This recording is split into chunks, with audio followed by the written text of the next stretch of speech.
నేను కడుపులో ఉన్నప్పుడేమో మా మమ్మీని అద్దిను ఇద్దిను ఇట్లా వండుకో అట్లా వండుకో ఇచ్చేకు వచ్చేకు ఇట్లుండు అట్లుండు ఇది తింటే మంచిది అది తింటే మంచిది ఇది అది అని తిండి పెట్టి పెట్టి పెట్టి పెట్టి మా మమ్మీని నిలబడగొడతారు. అదే ఒక్కసారి నేను డెలివరీ అయినాక బయటికి వచ్చినాక ఇక దృష్టి మొత్తం మళ్ళీ నా మీదకి మళ్ళుతుంది. పిల్లగాడు వంటాడా, పిల్లగాడు తింటాడా, పిల్లగాడు తాగుతాడా, పిల్లగాడు ఏం చేస్తాడు, ఇదే ముచ్చట. మరి డెలివరీ అయినాక మమ్మీ వాళ్ళకి ఎంత కష్టం ఉంటుంది కదా.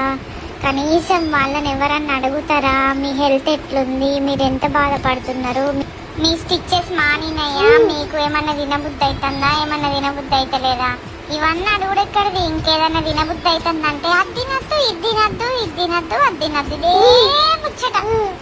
ఇక ఇట్లనే ఉంటుందా అని నాకు అర్థం కాదు.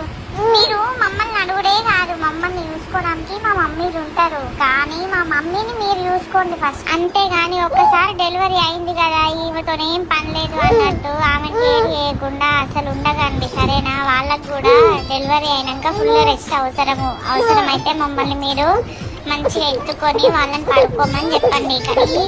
కనీసం ఒక 3